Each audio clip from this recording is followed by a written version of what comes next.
بسم اللہ الرحمن الرحیم نحمدہ و نصلی علی رسولہ الکریم۔ صحیح البخاری کتاب الصلاۃ باب 79، یہ باب بلا عنوان ہے۔ حدیث نمبر 465۔ حضرت انس رضی اللہ عنہ نے بیان کیا کہ نبی صلی اللہ علیہ وسلم کے صحابہ میں سے دو شخص ایک تاریک رات میں نبی صلی اللہ علیہ وسلم کے پاس سے نکلے۔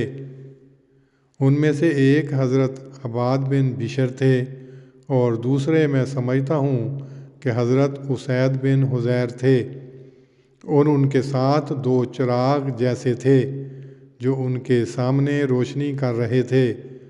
جب وہ دونوں جدا ہوئے تو ان میں سے ہر ایک کے ساتھ ایک ایک چراغ ہو گیا، آخر وہ اپنے گھروں کے پاس پہنچ گئے۔ تشریح: باب 79 بغیر عنوان کے باندھا گیا ہے۔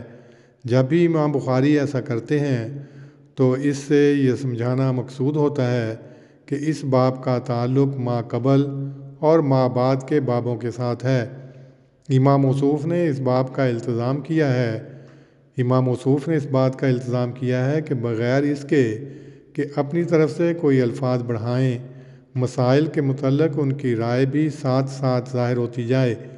اس امر میں انہوں نے اس قدر احتیاط سے کام لیا ہے کہ باب کے جو عنوان قائم کیے ہیں ان کے الفاظ بھی حد الوسع روایات سے اخذ کیے ہیں، اور بسا اوقات ابواب کو خاص ترتیب دے کر اپنا مقصد سمجھا گئے ہیں۔ اس کی مثالیں بہت گزر چکی ہیں، یہاں بھی اس قسم کے تصرف سے کام لیا گیا ہے۔ باب 67 سے لے کر باب 80 تک ایسے مسائل کا ذکر ہے جن کے جواز یا عدم جواز کا دار و مدار خاص حالات و ضرورت وقت پر ہے۔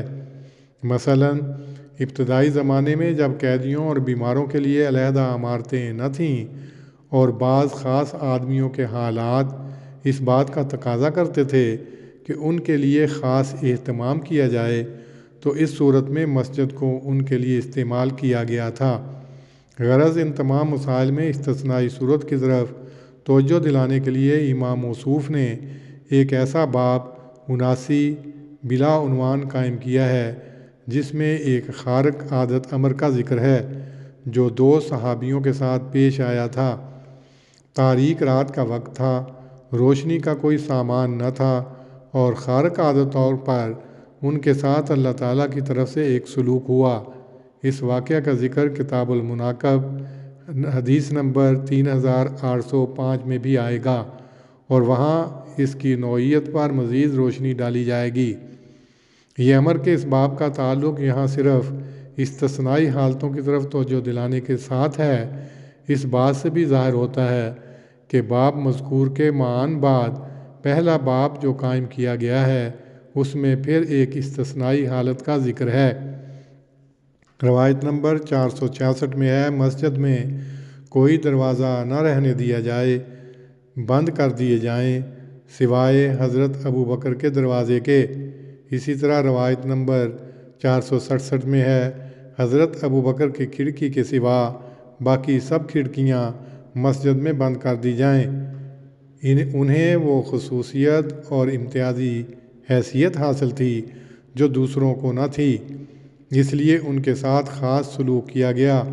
ایسا ہی حضرت سعد بن معاذ اور حضرت ثمامہ بن اسال کے ساتھ بھی۔ اس لیے ان واقعات کی بنا پر مسائل میں توسع اختیار کرنا جائز نہیں۔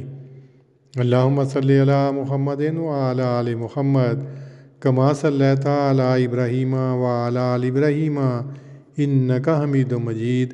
اللہم بارک علی محمد وعلی آل محمد کما بارکت علی ابراہیم وعلی آل ابراہیم انک حمید مجید۔